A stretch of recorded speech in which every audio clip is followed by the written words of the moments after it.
Good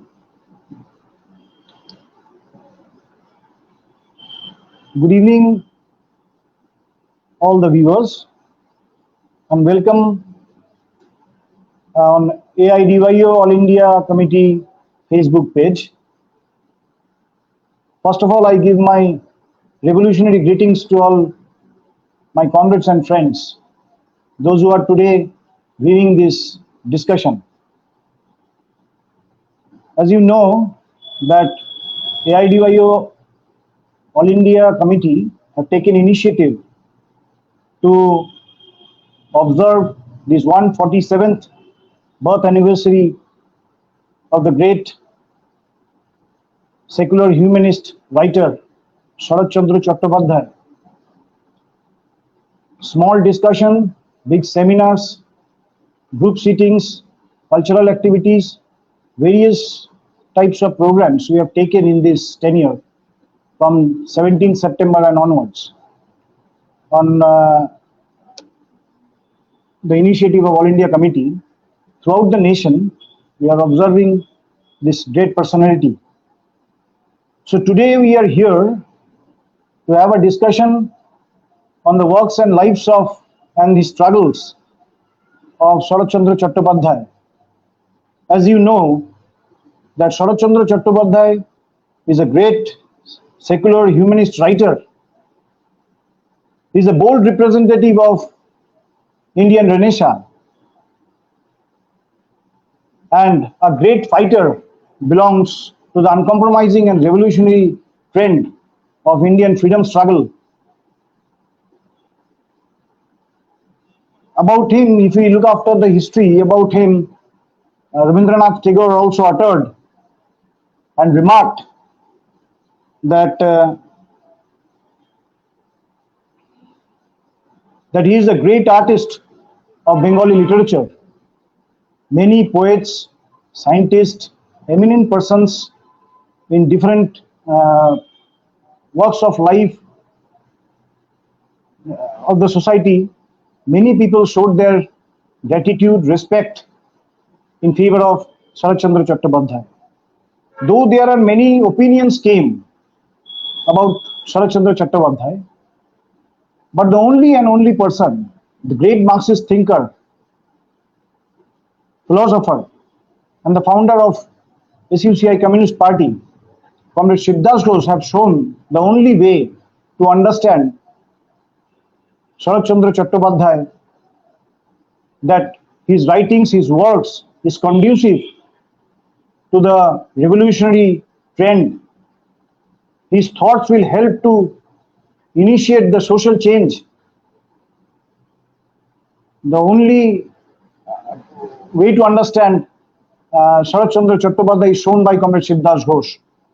Today we will have a full-length discussion. Today we have with us respected Politburo member of SUCI Communist, Comrade Robin Samajpati, from whom we will hear, we will learn, we will try to educate us on the path shown by Comrade Shivdas Ghosh. We'll hear the discussion from Comrade Robin Samajpati. So I request Comrade Robin Samajpati to start his discussion.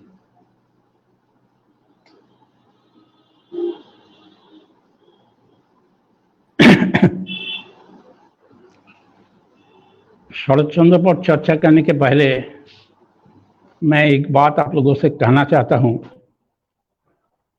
वो बात है कि शरद चंद्र एक महान साहित्यकार थे, सब लोग जानते हैं। शायद उपन्यास के क्षेत्र में उनके जैसा साहित्यकार दुनिया में बहुत कम ही पैदा हुए हैं। ये हमारी बात नहीं है, ये रोमारोला का कहना है, जो दुनिया के बहुत मशहूर एक इंटेलेक्चुअल थे, साहित्यकार थे।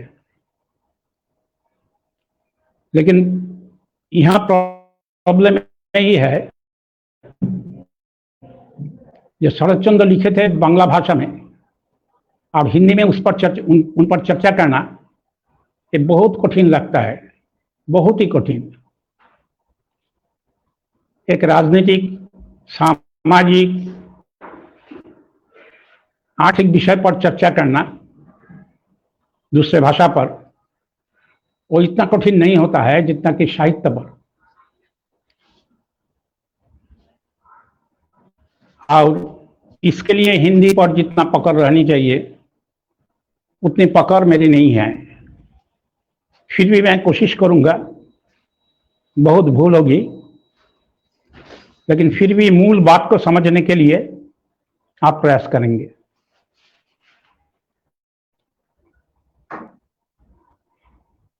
शरद चंद्र का जब उम्र 57 ईयर्स हुआ, 57 साल, तब कोलकाता के सबसे मशहूर कॉलेज, एक समय पूरे भारत में वो सबसे मशहूर कॉलेज था, वो है प्रेसिडेंसी कॉलेज। प्रेसिडेंसी कॉलेज के स्टूडेंट लोग शरद चंद्र को आमंत्रित किया उन लोगों के कॉलेज में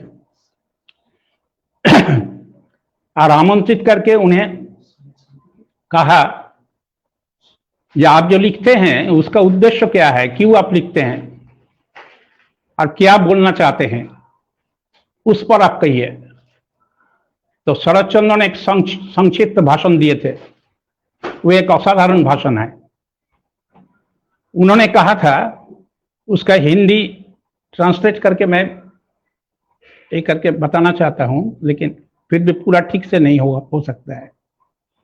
इस दुनिया में जिन लोगों ने सिर्फ देते ही गए, लेकिन इसके बदले में जिन्हें कभी कुछ मिला नहीं, सब कुछ रहते हुए भी जिन्हें किसी भी चीज पर कुछ भी अधिकार नहीं है, उन लोगों ने ही मुझे भेजा इंसानियत के दरबार में मजलूमों, महरूमों के तरफ से शिकायत पेश करने के लिए। ये उनके लिखने का मूल मकसद इसमें ही निहित है। प्रेमचंद भी ऐसा ही बोले थे। प्रेमचंद के बारे में कहा जाता है कलम के सिपाही, लेकिन उनके भी लिखने का यही मतलब था।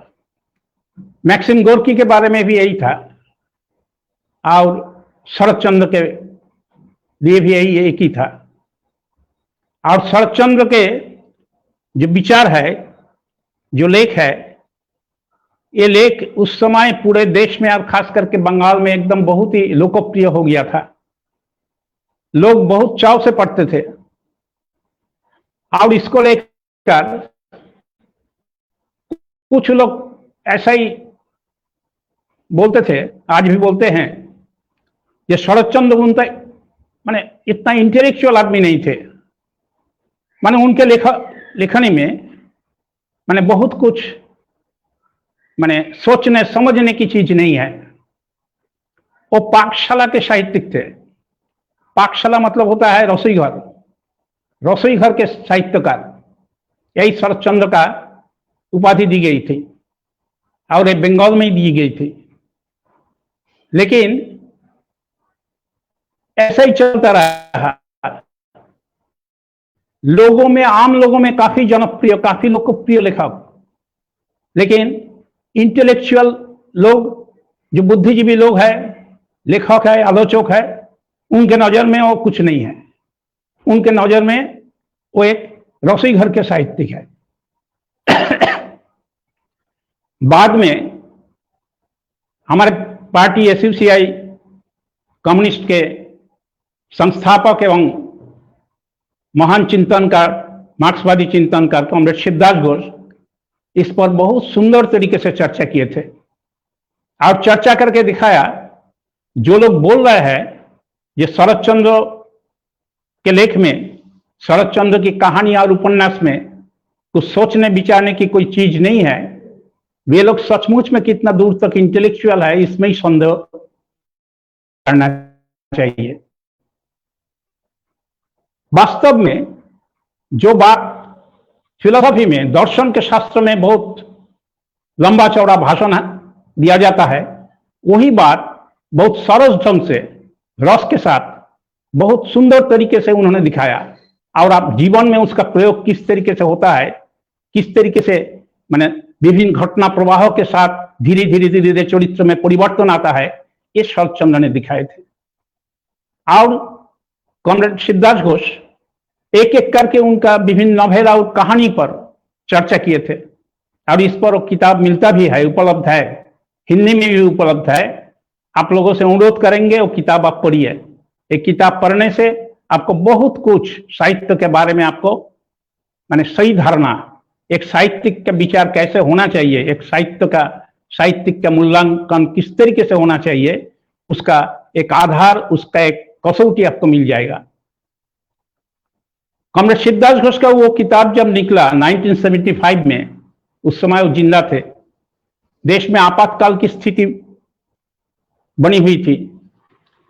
इंदिरा गांधी उस समय प्रधानमंत्री थी, वो इमरजेंसी डिक्लेयर कर चुके थे, और उसी समय शरतचंद्र का 100 साल पूरा हुआ उनका जीवन का। तो हम लोग उनका शताब्दी वर्ष मनाने के लिए प्रयास शुरू किए। उसी के अवसर पर कॉमरेड सिद्धार्थ घोष का एक लेख प्रकाशित हुआ था, संक्षिप्त लेख, लेकिन बहुत ही कीमती और बहुत ही मूल्यवान लेख है। और वही लेख में एकदम दिखाए थे जिस तरीके से लोग सोचते हैं उस वास्तव में वो नहीं है, वास्तव में उल्टा ही है। शरतचंद्र आप जानते ही होंगे बहुत गरीब घर का लड़का था, और बहुत गरीब घर का लड़का होने के बाद नाते पढ़ाई लिखाई में बहुत दूर तक आगे बढ़ना संभव ही नहीं था। किसी तरह इंटरमीडिएट पास करके ही उन्हें परीक्षा देना बंद कर देना पड़ा, पैसा नहीं है। बाद में तो चले गए बर्मा चले गए। बर्मा में जाकर जब नौकरी करने लगे तब उसी समय कुछ कुछ लिखना शुरू किए। हालांकि शुरू भागलपुर में जब थे अपना मौसी के घर पर, उसी समय शुरू हुआ था, लेकिन उस समय कुछ लेख वहां से तैयार करके भेजे थे कोलकाता के कुछ जर्नल के लिए, कुछ साहित्य पत्रिका के लिए, और वो एकदम चारों तरफ ऐसा एक हलचल पैदा कर दिया था। सब लोग कहने लगा कि ये लेख किसने लिखा। पहले लेखक का नाम भी नहीं दिया गया था, और बाद में सब लोग कहने लगे रविंद्रनाथ टैगोर का ही लेख होगा, नहीं तो इतना सुंदर लेख कौन लिख सकते हैं। लेकिन बाद में जब उनका नाम छपा गया तब सब लोगों ने कहा, इवन रविंद्रनाथ टैगोर ने कहा, ये लेख असाधारण लेख है। आप लोग माने जो साहित्य के पाठक और जो लोग लिखते थे साहित्य, उन लोगों से कहा था जब आप लोग उन्हें ढूंढ के निकालिए और जहां भी हो वहां से पकड़ के ले आइए कोलकाता लाकर उनसे लिखवाइए, तो आप साहित्य का, बांग्ला भाषा के बहुत डेवलप करेगा, साहित्य का और समृद्ध होगा और बेहतरीन होगा। तब लोगों ने उनसे कहा था ये आप आइए, लेकिन उनमें बहुत हिचकिचाहट थी। जब हम चले जाएंगे नौकरी छोड़ के, वहां तो नौकरी करते थे, नौकरी छोड़ के चले जाएंगे तो वहां खाएंगे क्या, कोलकाता चले जाएंगे। तो सब लोगों ने कहा ये ठीक है आप आ जाइए ना, उसके बाद देखा जाएगा, हम लोग सब है, अब भूखे नहीं मरिएगा। तो आ गए, उसके बाद लिखने ही लगे। उसके बाद दिन रात लिखना यही उनका काम हो गया था। और तब एक के बाद एक उपन्यास, कहानी, ये सब निकलने लगा, और ये प्रैक्टिकली पूरा सिर्फ बांग्ला भाषा नहीं, बांग्ला साहित्य नहीं, पूरा भारतीय साहित्य तथा विश्व साहित्य में एक नया दिगंत का उन्मोचन हो गया। उन्होंने जिस समय साहित्य लिखे थे, उपन्यास, कहानी, ये सब लिखे थे, कॉमरेड सिद्धार्थ घोष बोल रहे हैं, ये देखिए किसी भी साहित्यकार का मूल्यांकन या किसी भी साहित्यकार का साहित्य का सही माने समझना, सही ठीक से समझदारी हासिल करना, ये तभी संभव है जब हम ख्याल रखेंगे, याद रखेंगे ये किस समाज में, किस स्थिति में, किस काल में उन्होंने साहित्य रचना की है। अगर वो हमें ख्याल ना रहे तब हम साहित्य का सही मूल्यांकन नहीं कर पाएंगे, साहित्यकार का भी सही मूल्यांकन करना संभव नहीं होगा। और उनका जो समय था वो था ब्रिटिश के गुलाम भारत, जो भारत ब्रिटिश के अधीन है, और गुलामी की दर्द से वो छटपटा रहा है मुक्ति के लिए, यही भारत है। और एक तरफ है जात पात धर्म, ये सब को लेकर एकदम चारों तरफ कट्टर मुल्लापंथ जो चल रहा था, उसी का शासन, उसी का राज समाज में यही चल रहा था। और एक था पुरुषों के द्वारा नारी पर जो निर्यातन, नारी पर जो अत्याचार, नारी पर जो देख देख पर घर के अंदर में भी जिस तरीके से अत्याचार हो रहा था, उनके खिलाफ उन्होंने कलम पकड़े थे और इसी तरीके से उन्होंने लिखे। तो कुछ लोग उन्हें कहते हैं वो थे एक विद्रोही लेखक, बागी लेखक थे, बागी साहित्यकार थे। सचमुच में ऐसा ही कहना चाहिए।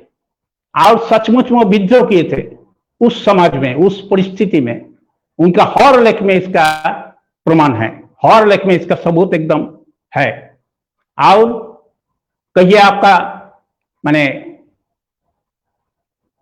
देहाती समाज, जो खास करके हिंदी बेल्ट में तो बहुत, हिंदी क्षेत्र में परिचित है उपन्यास, देहाती समाज है, उनका सभी लेख, देहाती समाज कहिए, चरित्रहीन कहिए, आपका गृहदाह कहिए, एक भी उपन्यास नहीं है जिस उपन्यास में इसके बारे में उन्होंने चर्चा नहीं की और जिसमें कुछ ना कुछ विषय पर उन्होंने बहुत महत्वपूर्ण चर्चा की है। शरद चंद्र सिर्फ साहित्य चर्चा किए थे, बात ऐसी नहीं है। शरद चंद्र अपना जीवन में भी ब्रिटिश गुलामी के खिलाफ, जात पात के खिलाफ और नारी के अधिकार के लिए वो आंदोलन किए थे और उसमें शिरकत किए थे। जब क्रांतिकारी आंदोलन चल रहा था हमारे देश में, उस समय तो क्रांतिकारी लोग और जो लोग क्रांति के रास्ते पर नहीं थे लेकिन देश की आजादी चाहते थे, और सब लोग मिलकर एक तो मंच बनाए थे, ब्रिटिश विरोधी लड़ाई का मंच। वही मंच का नाम था कांग्रेस। ये कांग्रेस आज का कांग्रेस नहीं है, आज तो कांग्रेस एक पार्टी है, लेकिन वो कांग्रेस था सभी मत के लोग, सभी पथ के लोग एक साथ मिलकर एक मंच बनाए थे ब्रिटिश विरोधी लड़ाई के लिए। उसमें सब लोग थे, जो लोग क्रांतिकारी वो लोग भी थे, जो लोग क्रांतिकारी नहीं है वो लोग भी थे, जो लोग सोशलिस्ट वो लोग भी थे, जो लोग सोशलिस्ट नहीं है, धर्म के रास्ते पर चलते हैं वो लोग भी थे। सब लोग थे, जो लोग आजादी चाहते हैं, सब लोगों का लड़ने का एक मंच था, साझा मंच। इस साझा मंच के ये थे, माने शिरकत किए थे आपका शरद चंद्र भी। शरद चंद्र उस समय असहयोग आंदोलन चल रहा था।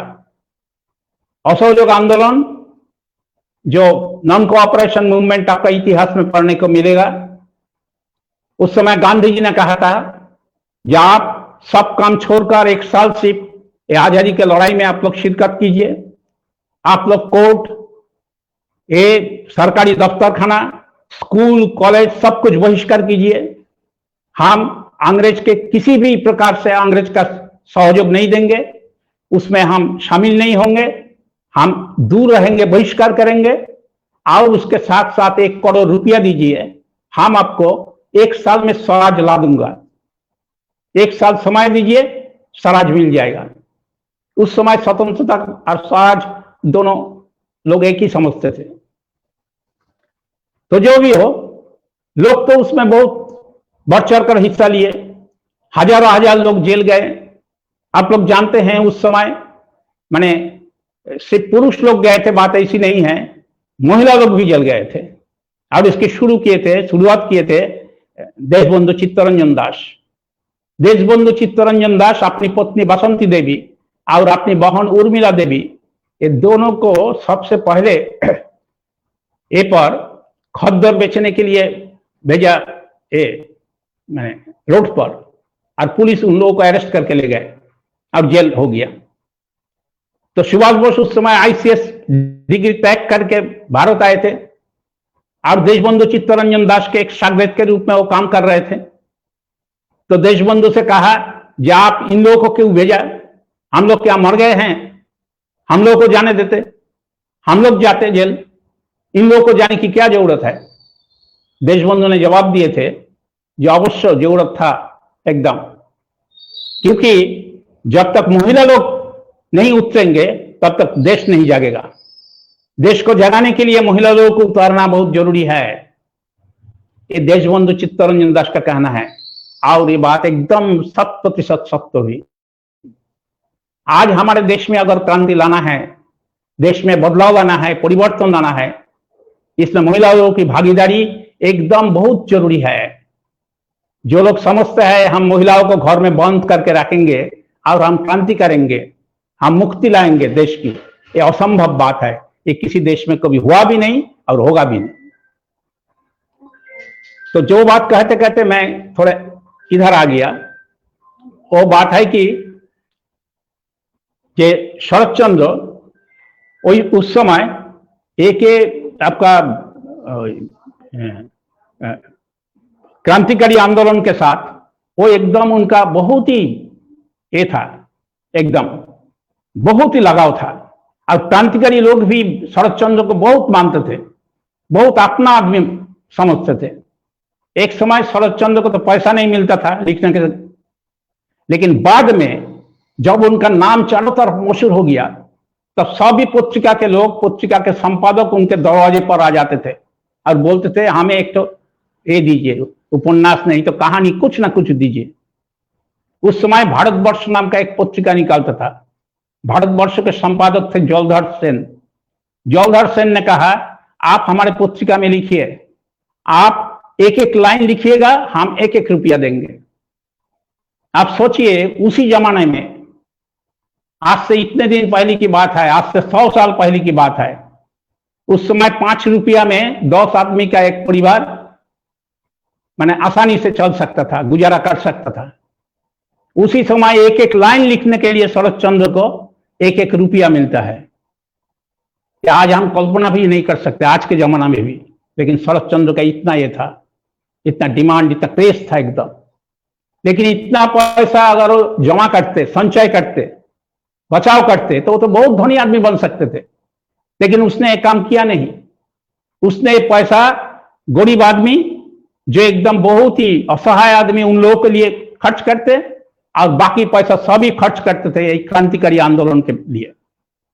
क्रांतिकारी आंदोलन के नेतागण उनके पास जाते थे, बोलते थे हमारी जरूरत है, आप पैसा दीजिए, और उनके पास जो पैसा था रहता था वो दे देते थे। एक बार हेमचंद्र घोष, वो बंगाल वॉलंटियर्स के बहुत नामी नेता थे और अध्यक्ष भी थे, वो एक क्रांतिकारी संगठन था। हेमचंद्र घोष जाकर बोला कि हमारे पास एकदम पैसा नहीं है और हम अभी पैसा जुगाड़ करना भी हमारे लिए संभव नहीं होगा, आप पैसा दीजिए। तो उसने कहा देखिए, एक काल ही विपिन आया था। विपिन मतलब वो भी युगांतर दल के बहुत बड़े नेता थे। तो विपिन आया था, तो विपिन को तो मेरे पास पैसा नहीं था, मैं तुम्हारे भाभी माने उनकी पत्नी का जितना जेवर था सब दे दिया। वो जेवर लेकर चला गया, हमारे पास अभी ना पैसा है ना सोने का गहना है, कुछ नहीं है, तो क्या करूं। तब दोनों ही चिंतित हो गए। तब हमारा काम काज क्या रुक जाएगा? स्वतंत्रता आंदोलन का काम, आजादी का लड़ाई का काम रुक जाएगा पैसा के कमी के चलते। तब शरद चंद्र ने थोड़ी देर सोचने के बाद कहा तुम लोग एक काम करो, तुम लोग तो बेनू पत्रिका निकालते हो, जो पत्रिका निकालते हो मैंने वो लोग निकालते थे, उसका नाम बेनू था। बेनू निकालते हो ना, उसका कितना ग्राहक है? उसने कहा ज्यादा से ज्यादा 1000-2000 बिकता है। बोला एक काम करो, उसमें मेरा नाम दे दो, बोलो जो शरद चंद्र चट्टोपाध्याय अगला ऐसे अंक से हमारे पत्रिका में लिखेंगे, उपन्यास लिखेंगे, देखोगे तुम्हारा पत्रिका की बिक्री बहुत बढ़ जाएगी और उससे तुम्हें बहुत इनकम हो जाएगा, बहुत पैसा मिल जाएगा। उसी पैसा से तुम्हारा एक क्रांतिकारी काम जो करते हो वो कर लो, हम तुम्हारे लिए लिखेंगे। उसी समय उन्होंने लिखा और एक उपन्यास उन्होंने लिखा, उपन्यास का नाम है विप्रदास। यही उपन्यास जब लिखना शुरू किया, यही 2000 से शुरू, माने 2000 से छलांग मार के उनका ग्राहक की संख्या 30,000 पार हो गया, इतना लोकप्रिय थे वो। लेकिन वो जो सोचते थे, समझते थे, वो खुलेआम एकदम सीधा बोलते थे, किसी के सामने नहीं सर झुकाते थे। एक बार महात्मा गांधी कोलकाता में गए, असहयोग आंदोलन के दौरान कोलकाता में गए थे, सब बड़े बड़े कांग्रेस के नेतागण सब उपस्थित है। उसमें चित्तरंजन दास, सुभाष बोस, किरण शंकर राय, कौन नहीं था, सब लोग उस समय जो लोग थे सब उपस्थित थे। और वहां गांधी जी बोलते बोलते बोल दिए, ये क्रांतिकारी लोग जो काम कर रहे हैं वो ठीक नहीं है, दे आर ऑल ट्रेटर्स, माने वो लोग सब गद्दार आदमी हैं, विश्वासघाती है ये लोग, ऐसा बोल दिए। तो सब लोग चुप है, बड़े बड़े नेतागण सब चुप है। महात्मा गांधी के सामने एकदम माने विरोध करना, एकदम सामने मुंह पर विरोध करना किसी का बस की बात नहीं था उस समय पूरे भारत भर में। लेकिन शरद चंद्र ने उठ के खड़ा हो गया, खड़ा होकर बोला, मैं आपकी बातों का मैं भरपूर विरोध करता हूं। आप अगर आपसे उनका माने पद और मत नहीं मिलता है, इसके चलते आप उन्हें ट्रेटर कहिएगा, तो एक क्रांतिकारियों का भी अधिकार रहता है, हक रहता है आपको भी ट्रेटर कहने का, क्योंकि उन लोगों का मत और पद से आपका मत भिन्न है। गांधी जी एकदम चुप हो गए। पूरे भारत में कोई एक आदमी ऐसा कह सकता है, कोई सोच भी नहीं सकता था, लेकिन शरद चंद्र बोल दिए। और गांधी जी कुछ देर तक चुप रहने के बाद गांधी जी बोला कि नहीं, मुझे बोलना नहीं चाहिए था, मैं माफी मांग रहा हूं। सोचिए, ऐसा आदमी थे वो, माने वो किसी से डरते नहीं थे, एकदम खुलेआम विरोध करते थे, बोलते थे। और ये जो जीवन में ऐसा किए, वो कांग्रेस के ऑल इंडिया जो कांग्रेस कमेटी था उसके मेंबर थे, पश्चिम बंगाल कमेटी मेंबर थे, हावड़ा जिला कांग्रेस कमेटी के अध्यक्ष थे कांग्रेस का। इसीलिए वो सिर्फ बाहर से देखा आजादी आंदोलन को, बात ऐसी नहीं है, एकदम भीतर से ही देखा, क्योंकि वो संगठक भी थे एक आजादी आंदोलन के, और कांग्रेस के मंच के एक बहुत नामी नेता एवं बहुत ऊंचे दर्जे के माने अधिकारी के रूप में वो जाने जाते थे, सेनानी के रूप में। पथ के दारदार जो उपन्यास है, पथ के दारदार उपन्यास उन्होंने लिखा, जितना दूर तक मुझे याद है 1919 में, 1919 में। और 1919 में उन्होंने जब लिखा, ये आजादी आंदोलन में क्रांतिकारी आंदोलन को, खास करके क्रांतिकारी आंदोलन को ही और तेज और शक्तिशाली करने के लिए ये लेख है, उपन्यास है। उपन्यास के माध्यम से उन्होंने लिखा, एक निबंध नहीं, निबंध ज्यादा लोगों को प्रभावित नहीं कर सकते हैं, लेकिन एक उपन्यास, अगर सचमुच में उपन्यास होते हैं और रस के माध्यम से एकदम लोगों के दिल को छू जाता है और लोगों को प्रेरित करता है।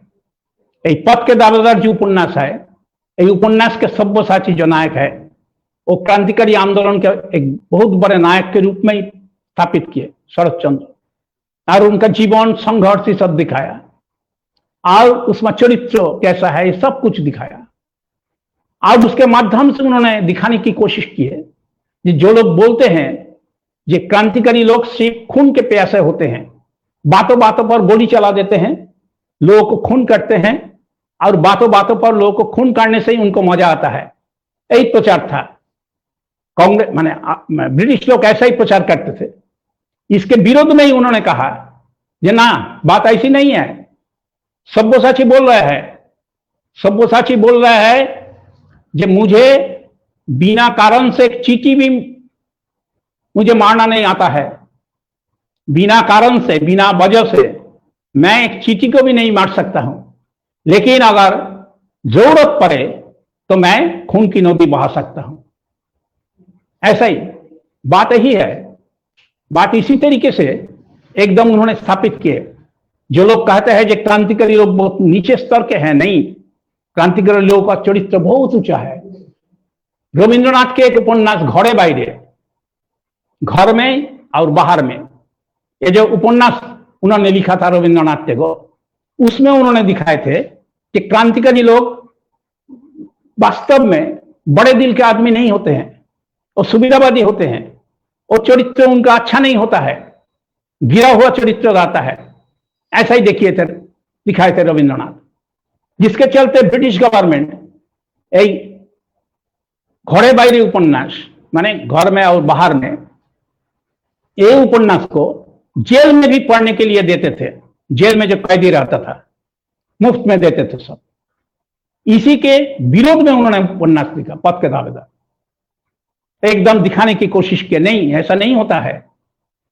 जिसके मौन, जिसके हृदय एकदम लोगों के प्रति स्नेह, प्यार, ममता में भरा हुआ है, जिनके चरित्र बहुत ऊंचे दर्जे के हैं, वही लोग क्रांतिकारी बन सकते हैं।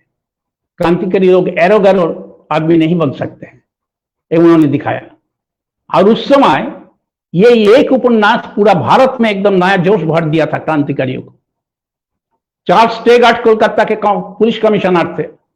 उन्होंने कहा था जिस स्टूडेंट को, जिस कॉलेज हॉस्टल को हम सर्च करने के लिए जाते हैं, और हर स्टूडेंट के ताकिया के नीचे पथ के दावेदार किताब मिलता है। और उन्होंने ब्रिटिश गवर्नमेंट से कहा था जे लेखक को इमीडिएटली माने अविलंब फौरन गिरफ्तार करके जेल में डाल देना चाहिए, और ही पथ के दावेदार को जब्त कर लेना चाहिए। ये छापना बंद हो जाना चाहिए, और ये पढ़ना, किसी को देना, सब बंद। ब्रिटिश गवर्नमेंट पहले तय किए थे कि ऐसा ही करेंगे, लेकिन बाद में पीछे हट गए। बहुत लोग उन्हें सलाह दिए जे वो जो किताब उसको जब्त करना एक बात है, और किताब जिन्होंने लिखा है वो शरद चंद्र, वो बहुत ही लोकप्रिय लेखक है और बहुत ही आदरणीय व्यक्ति है। अभी उन्हें आप अरेस्ट करके जेल में डाल दीजिएगा तो पूरा देश में भूचाल पैदा हो जाएगा। सिर्फ देश नहीं, देश के बाहर अंतरराष्ट्रीय पैमाने पर भी। इसीलिए ऐसा मत कीजिए, उन्हें जेल में मत डालिए, लेकिन नहीं पथ के दावेदार उपन्यास को जब्त कर लीजिए। तो पथ के उपन्यास को जब्त कर लिया, और छापना मना है, पढ़ना मना है, किसी को देना मना है, और किसी के घर में रखना भी मना है। ऐसा ही था। लेकिन फिर भी स्टूडेंट लोग क्या किए थे, स्टूडेंट लोग अपना हाथों से कॉपी पर लिख लिख के उसका नकल उतार लिए, किताब को नकल उतार के वही सब स्टूडेंट को दिए। सोचिए, एक उपन्यास को हाथ में लिखकर, कलम से लिखकर, पेपर पर लिख के उपन्यास तैयार करके उसको देते थे। और उसी जमाना में वही हाथ में लिखा हुआ जो उपन्यास, उसका दाम हो गया था 100 रुपया प्रति कॉपी। और वही 100 रुपया प्रति कॉपी वही बिकता था, सब लोग ले जाते थे, खास करके स्टूडेंट और यूथ लोग, जो युवा लोग, वो लोग ले जाते थे। उनके लिए एकदम माने ये हो गया, एकदम हैंडबुक ऑफ रेवोल्यूशन, क्रांति के एकदम हैंडबुक के रूप में काम किया। ये जो दिखाया उन्होंने ना, ये काम कितने लोग कर सके, बहुत कम लोग। और शरदचंद्र ने काम किए, और इसीलिए उनका लेख इतना जीवंत है, इतना असाधारण है। वो आप जो लोग पढ़ते हैं, एक बार नहीं 5 बार पढ़ते हैं, 20 बार पढ़ते हैं, फिर भी जब भी पढ़ते हैं फिर भी नया नया नया लगता है। ऐसा ही लेख है, असाधारण लेख है।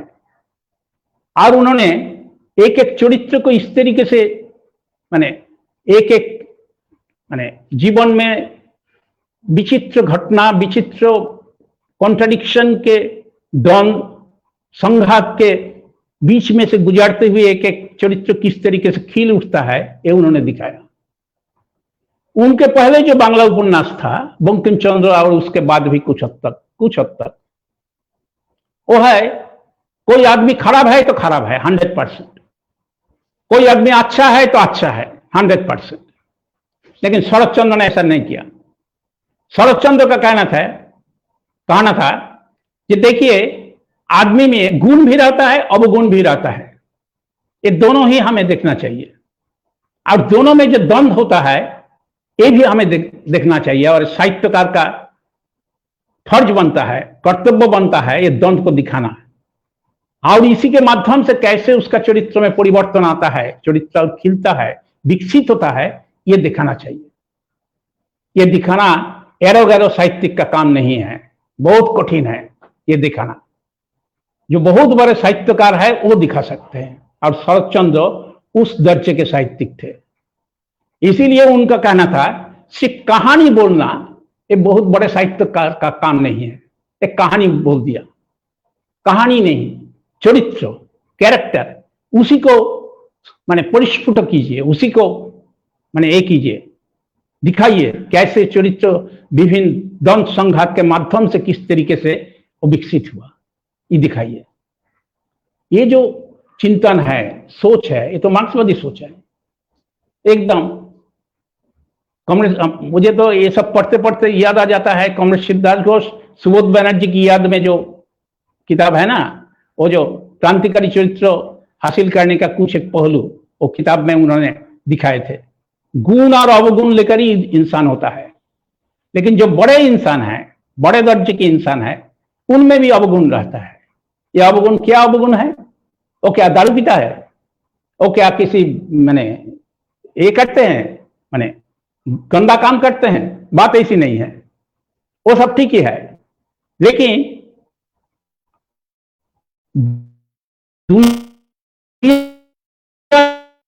जब बदलती रहती है तो मैं अपने बदलना पड़ेगा।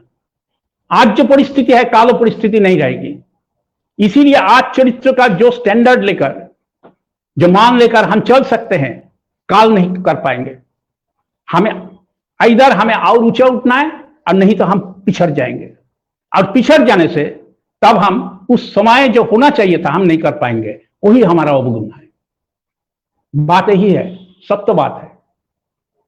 गुण अवगुण, ये अवगुण का कॉन्सेप्शन जो है, अवगुण का जो धारणा है, अवगुण का धारणा आम आदमी का अवगुण का धारणा एक नहीं है।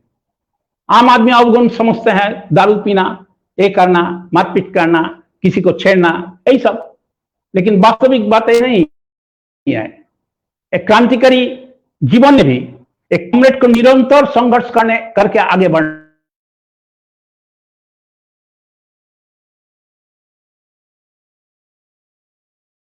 और सही लाइन पर संघर्ष आप नहीं करते हैं तब आप पिछड़ जाइएगा।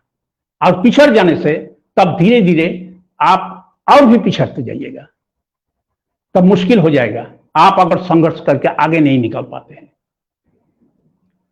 तो ये जो उनके लेख ना, उनके लेख में ऐसा ऐसा सब चीज मिलता है, अजीब बात है, अजीब बात है।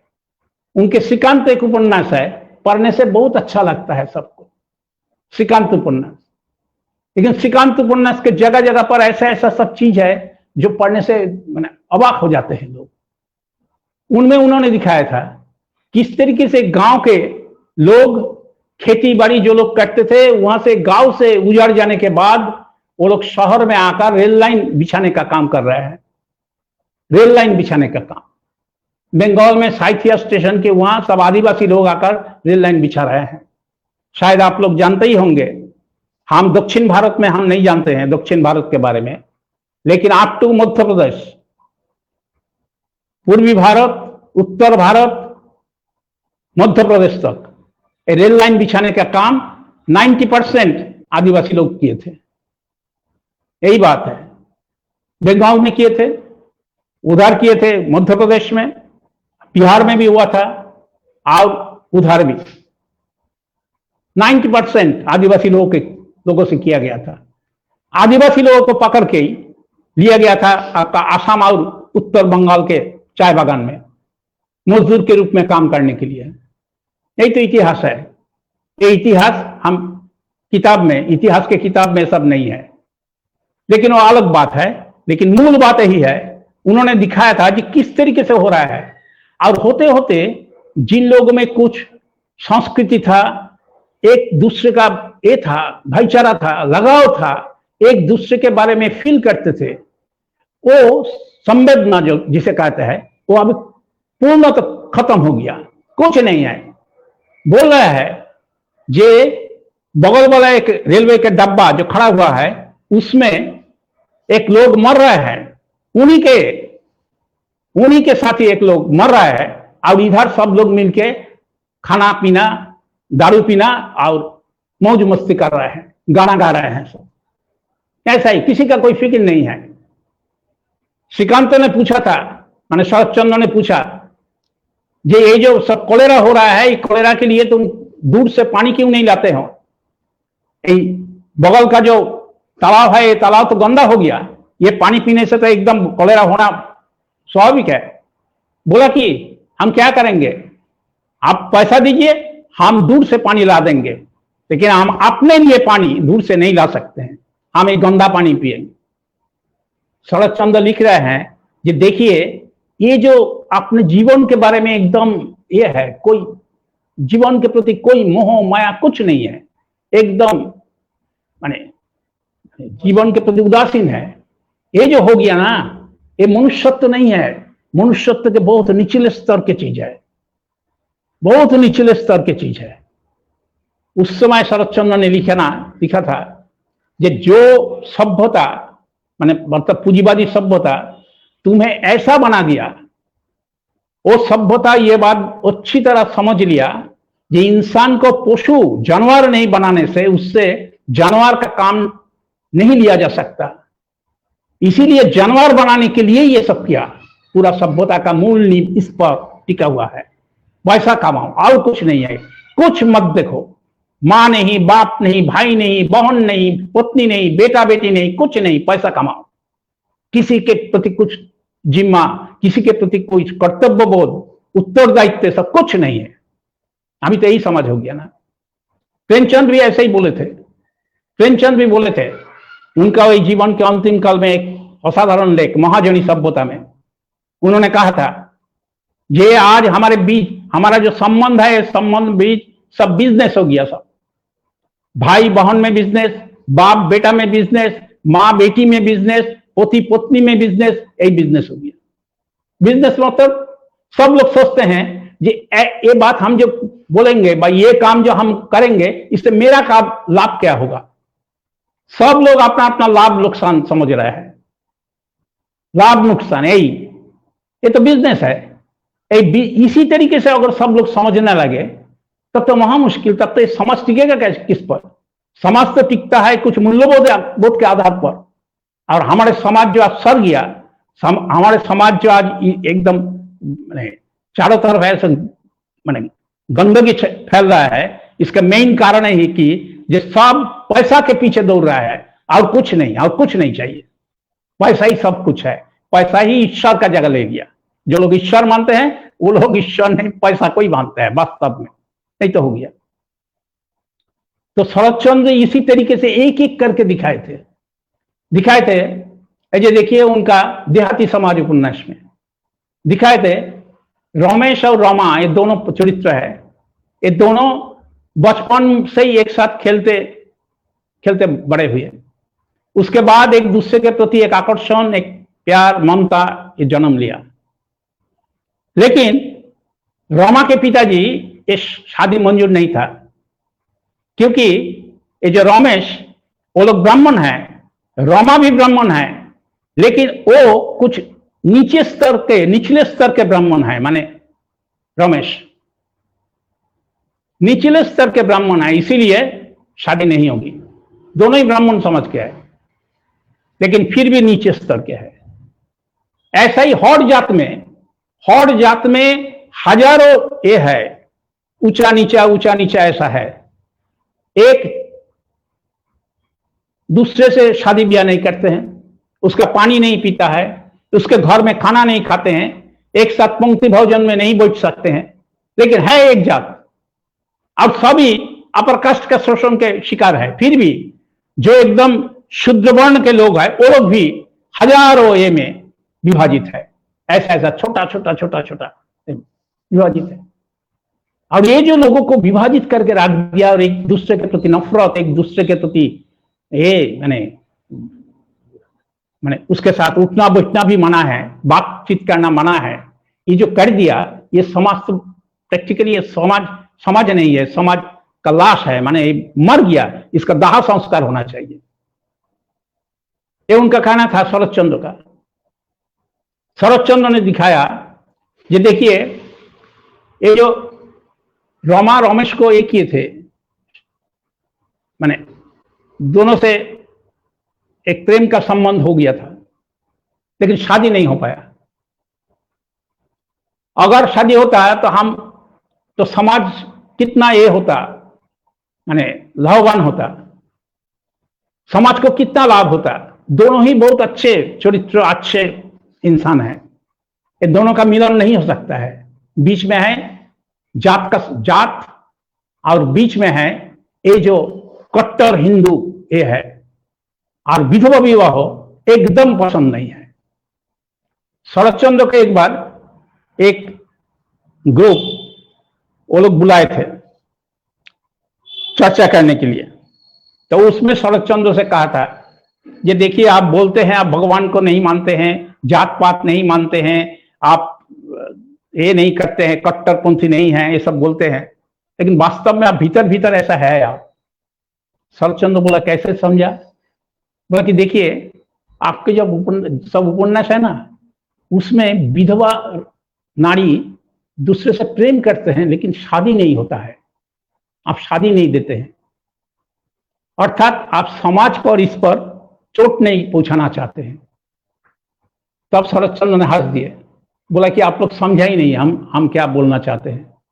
हमारा उद्देश्य नहीं था, हमारा उद्देश्य ही था कि ईश्वर चंद्र विद्यासागर जो काम शुरू किए थे, विधवा विवाह को लेकर जो आंदोलन शुरू किए थे, वो आंदोलन को किसी साहित्यिक ने, किसी साहित्यकार ने उसको समर्थन नहीं किया, किसी साहित्यकार उसको मदद नहीं किया।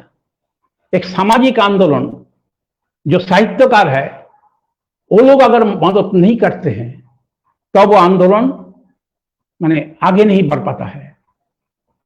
तो एक तो कट्टर हिंदू समाज उसको समर्थन नहीं किया विद्यासागर को, विद्यासागर कुछ हद तक हिंदू समाज से कट गए, अलग थलग पड़ गए, एकाकी हो गए, फिर भी वो सर झुकाए नहीं, फिर भी सर झुकाए नहीं, जो एक ये थे बोले थे उस पर आजीवन अडिग रहे।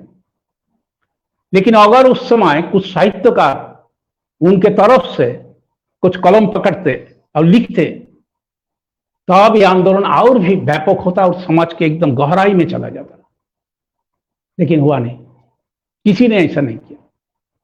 बंकिम चंद्र के जैसा महान साहित्यकार जिसे साहित्य सम्राट उपाधि मिला था, बंकिम चंद्र भी लिखे थे एक उपन्यास में, 20 वृक्ष उपन्यास में लिखे थे। ये हमने सुना कोलकाता में एक पंडित है, वो विधवा विवाह के समर्थक है, वो अगर पंडित है तो मूर्ख कौन है, ये बंकिम चंद्र ने लिखा। तो देखिए इसी तरीके से सब बड़े बड़े साहित्यकार उनका विरोध किया लेकिन समर्थन नहीं किया। हम दिखाना चाहते हैं ये देखो ये लोग तो इतना सुंदर इंसान है, बहुत अच्छा इंसान है, चरित्र के हिसाब से, कैरेक्टर के हिसाब से, समाज के प्रति दायित्व कर्तव्य बोध के हिसाब से अच्छे इंसान है। दोनों का अगर मिलन होता तो समाज और भी शक्तिशाली होता है, न कि समाज डूब जाता, रसातल में चला जाता। समाज तो और भी शक्तिशाली होता, लेकिन समाज उसको अलाउ नहीं किया, समाज इसकी अनुमति नहीं दिए। इससे क्या हुआ? समाज का ही नुकसान हुआ। इन लोगों का जीवन तो सूख गया, इन लोगों का जीवन तो ये हो गया, खत्म हो गया जीवन एकदम, माने जो इतना सुंदर तेजस्वी रसपूर्ण जीवन था वो सूख गया एकदम। लेकिन इसके चलते समाज का नुकसान कितना हुआ ये भी हम लोगों को देखना चाहिए और हमें सोचना चाहिए ये होना चाहिए या नहीं। ये तो शरद चंद्र ने दिखाया और प्रैक्टिकली शरद चंद्र की ये सब उपन्यास के बाद बंगाल में विधवा विवाह की बहुत ये हो गया, बहुत हद तक शहर में इसका प्रचलन हो गया, माने लागू हो गया, जो एकदम पहले नहीं था। एक दो जगह होता था और लोग उसको नफरत की दृष्टि से देखते थे, लेकिन इसके बाद से एक समाज में एक परिवर्तन आने लगा। ये और भी होता अगर बाकी लोग भी ऐसा लिखते बोलते, लेकिन हुआ नहीं।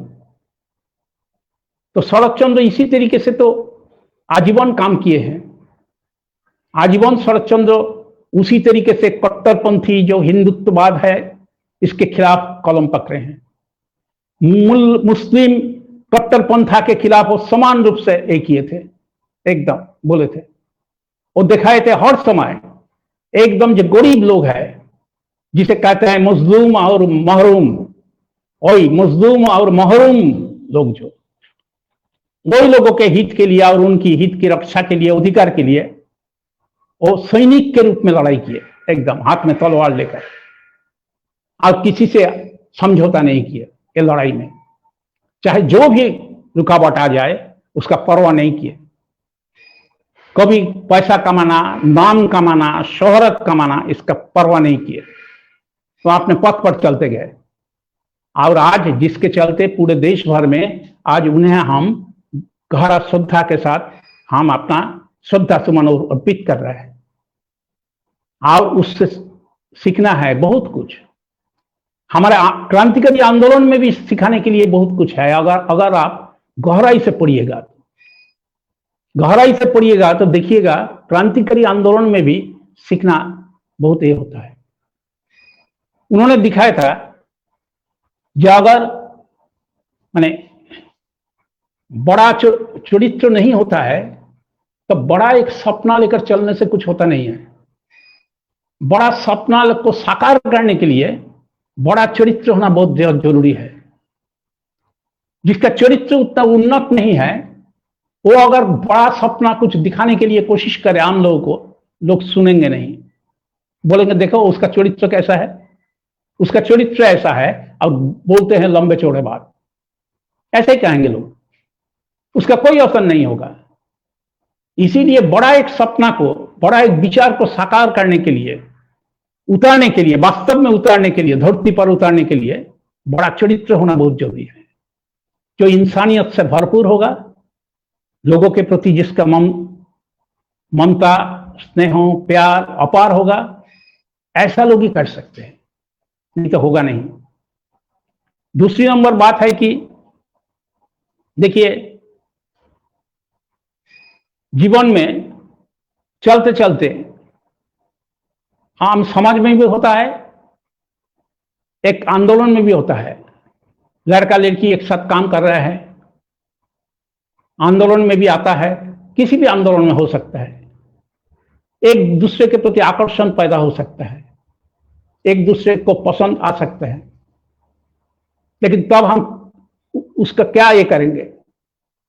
चूंकि आकर्षण पैदा हुआ और पसंद किया, इसके चलते उसको हम वो रिलेशन, वो रिश्ता को हम ये करेंगे, माने उसको समर्थन करेंगे। शरद चंद्र बोल रहे हैं नहीं, उनका विप्रोदास उपन्यास में देखिए, विप्रोदास उपन्यास में है, विप्रोदास की पत्नी का एक चाचारी बहन वंदना, वो विप्रोदास की सेवा टहल करते करते करते करते विप्रोदास पर ये हो गया, माने उनको पसंद करना शुरू कर दिया और विप्रोदास को चाहने लगा। एक दिन विप्रोदास को तो बोल दिए, लेकिन विप्रोदास को समझ में आ रहा था, लेकिन विप्रोदास कुछ बोले नहीं थे इसको लेकर। वो प्रतीक्षा कर रहे थे जिस वंदना कुछ बोले तब हम बताएंगे, और हम कुछ बोलते हैं इस पर और वंदना के मन में नहीं है, तब नुकसान हो जाएगा वंदना का। इसीलिए वो प्रतीक्षा किए और एक दिन वंदना बोल दिया। वंदना एक दिन बोले, ये बोलिए तो,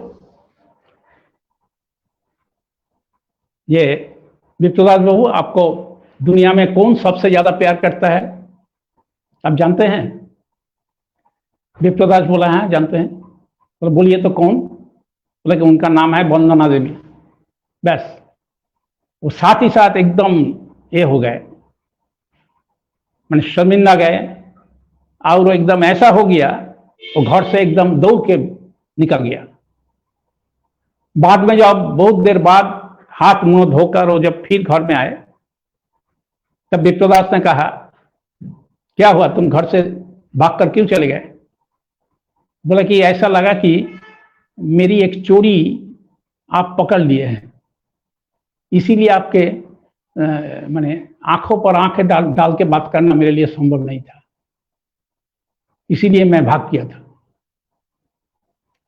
तब बोला देखो, दुनिया में ऐसा हो ही सकता है, किसी को किसी से पसंद आ सकता है, हो ही सकता है, ये कोई अपराध है, बात ऐसी नहीं है। लेकिन इसको हम समर्थन देंगे, मान्यता देंगे कि नहीं, यही बात है। बात इसी जगह पर, इसमें आता है समाज, इसमें आता है परिवार, इसमें आता है बहुत लोगों का जो हमारे साथ जुड़े हुए हैं, उनका अच्छा बुरा सब कुछ इसके साथ जुड़ा हुआ है। तो वो सब देखते हुए मैंने निर्णय लेना चाहिए। सिर्फ पसंद हो गया बस चलो, ये है मैंने यूरोप में जो होता है ना, ये किताब में नहीं है, ये मैं बोल रहा हूं। यूरोप में होता था कि फ्रीडम ऑफ लव, माने प्यार का स्वतंत्रता। ये जो स्वतंत्रता है माने जिसको जिससे ये हो गया, पसंद आ गया तो बस दुनिया चाहे जहन्नुम में जाए, वो देखने की जरूरत नहीं है। तो ये कोई बात है? ये बात नहीं है। हम समाज में रहते हैं, इस देश में रहते हैं। इस समाज, इस देश का भला बुरा, हमारे परिवार, उसका भला बुरा इसके साथ जुड़ा हुआ है। ये तो हमें देखना चाहिए। देखिए, उन्होंने दिखाया था एक एक जगह पर ऐसा ऐसा बहुत सारा चीज है, बहुत सारा चीज है जो माने ढूंढने से आपको मिलेगा, लेकिन है बहुत सारा चीज। अभी बहुत दिन मैं तो इस पर चर्चा नहीं की है, लगभग 40 साल होगा, तो बहुत कुछ याद भी नहीं है अभी तो। लेकिन मूल बात जो है वो है कि शरद चंद्र को समझना है, मतलब हम तब इस समाज परिवर्तन के लिए काम करेंगे, समाज के अच्छाई के लिए काम करेंगे। नहीं तो शरद चंद्र, प्रेमचंद, इन लोगों को लेकर बात करने की क्या जरूरत है। प्रेमचंद भी शरद चंद्र को बहुत ये करते थे, इज्जत करते थे। प्रेमचंद, उनकी एक लेख जीवन के अंतिम काल में एक कहानी संग्रह एक प्रकाशित हुआ था, उसका नाम था सप्त सरोज। सप्त मतलब 7, सरोज मतलब कमल है, तो सप्त सरोज नाम था। उसी का एक भूमिका लिखने के लिए, भूमिका मतलब माने उसका आमुख लिखने के लिए बोले थे शरद चंद्र को। शरद चंद्र ने कहा था आपके जैसा लेखक, उसकी भी भूमिका हम लिखेंगे, ऐसा नहीं होगा, ऐसा हमसे अनुरोध मत कीजिए। उन्होंने लिखा नहीं, बोला कि ये आपके जैसा लेखक का कोई भूमिका लिखने की जरूरत ही नहीं है। देखिए, एक दूसरे को इतना पसंद करते थे। प्रेमचंद बोले थे हिंदी साहित्य जब शरद चंद्र और मैक्सिम गोर्की के साहित्य के बराबर हो जाएगा, तब हिंदी साहित्य दुनिया के पर पटल पर अपना स्थान ले लेगा, अपना स्थान अधिकार करेगा। देखिए किस जगह पर शरद चंद्र को रखे थे प्रेमचंद। दोनों ही महान साहित्यकार थे, हमें दोनों को ही समझना चाहिए। और दोनों ही उस समय ब्रिटिश शासन के खिलाफ सिर्फ लड़े थे, बात ऐसी नहीं है, दोनों ही समाजवाद के लिए भी लड़े थे। प्रेमचंद भी तो खुल्लम खुल्ला लिखे, शरद चंद्र भी बहुत हद तक वही बात बोले। शरद चंद्र उस समय भारत में सीपीआई को माना जाता था कम्युनिस्ट पार्टी, और कम्युनिस्ट पार्टी का स्टडी क्लास में अटेंड करते थे शरद चंद्र, समझने की कोशिश करते थे जो क्या बात है, मार्क्सवाद क्या है। लेकिन ज्यादा दिन अटेंड नहीं कर पाए, माने ज्यादा दिन वो शामिल नहीं हो पाए, लेकिन करते थे, उनकी जानने की इच्छा थी, ऐसे ही तो था। लेकिन 1936 में आप लोग जानते ही है, ये प्रेमचंद और शरद चंद्र दोनों का ही निधन हो गया। अगर निधन नहीं होता तो बाद में ये लोग जरूर समाजवाद की तरफ चले जाते, एकदम निश्चित, कोई नहीं रोक सकता था, क्योंकि जिस रास्ते पर चल रहे थे उस रास्ते के अंतिम छोर पर समाजवादी है। तो आज जो जात पात धर्म कट्टरता जो लेकर हम लोग इतना परेशान है, ये इसका समाधान हम सिर्फ कुछ भाषण देकर, कुछ कानून बनाकर, कुछ यही तिक्रम बाजी करके ये सब समस्या का समाधान होगा नहीं। ये सब समस्या का समाधान तभी होगा जब ऐसा समाज का हम निर्माण करेंगे जिस समाज में सचमुच में, और फ्रांसीसी क्रांति का जो 3 स्लोगन था, और 3 स्लोगन समानता, भाईचारा और लिबर्टी, माने स्वतंत्रता, समानता, भाईचारा, स्वतंत्रता, ये जो 3 स्लोगन था फ्रांसीसी क्रांति में, और 3 स्लोगन आज तक हम सभी देश में लागू नहीं कर पाए। हुआ नहीं। लेनिन ने कहा था ये 3 जो स्लोगन है फ्रांसीसी क्रांति का, ये 3 स्लोगन को माने कार्य रूप देने के लिए, उतारने के लिए, जीवन में, समाज में उतारने के लिए पूंजीवाद के लिए संभव नहीं है। और पूंजीवाद आज मरणासन्न हो चुका है। मरणासन्न पूंजीवाद कभी नहीं चाहेगा समानता, भाईचारा और ये स्वतंत्रता, कभी नहीं चाहेगा। इसीलिए अपूरित काम माने अधूरा काम को संपूर्ण करने के लिए, पूर्ण करने के लिए हमें और एक क्रांति की जरूरत है। वो क्रांति वही है समाजवादी क्रांति। एक कॉमरेड शिवदास घोष भी उनके बहुत सारे लेख में ये बात का जिक्र किए हैं। हमारे देश में इसके सिवा और कोई रास्ता नहीं है। और शरद चंद्र ने जीवन के अंतिम काल में एक लिखे लेख में उन्होंने कहा था, छात्र और युवा समाज के बारे में उन्होंने कहा था, ये छात्र और युवा समाज को आगे आना पड़ेगा, उन्हीं को दायित्व लेना पड़ेगा, जिम्मा लेना पड़ेगा देश की मुक्ति के संग्राम में। अगर वो लोग दायित्व नहीं लेंगे, जिम्मा नहीं लेंगे, तो क्या देश की मुक्ति का काम कुछ बुरा लोग करेंगे? कुछ बुरा लोग कर सकते हैं? नहीं कर सकते हैं। दुनिया के इतिहास का पन्ना उलट के देखिए, हर जगह युवा समाज आगे आया, हर जगह युवा समाज आगे बढ़कर अपनी प्राणों की आहुति दी है, तब समाज में परिवर्तन आया है। उसके पहले परिवर्तन नहीं आया। इसीलिए हम कहेंगे हमारे देश के छात्र युवा समाज को आगे आने के लिए और अपना जिम्मा निभाने के लिए, तब देश आगे बढ़ेगा, तब देश जागेगा। हम समझते हैं कि आप लोग शरद चंद्र का ये अपील और शरद चंद्र का जीवन का ये जो विचार है ये समझेंगे और उसी हिसाब से अपने को तैयार करेंगे। इतना ही कह के मैं अपना वक्तव्य यहाँ समाप्त करता हूँ।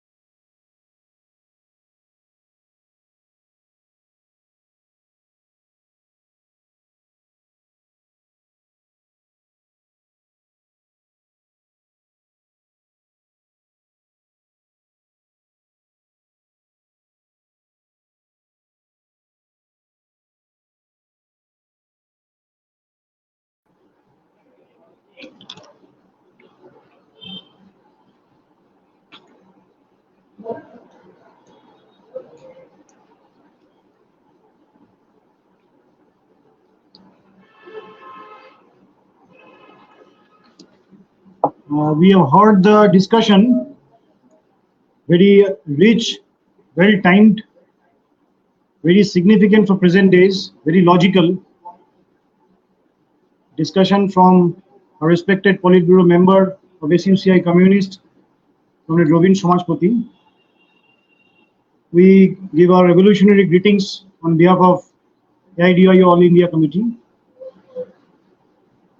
And this type of discussion, rather this type of cult on various topics will continue in the coming days. We also thanks our viewers, and this type of initiative we will take on behalf of All India Committee in future also. So everyone's cooperation is very necessary. So with this, with revolutionary greetings to all, today we conclude the program. Thank you.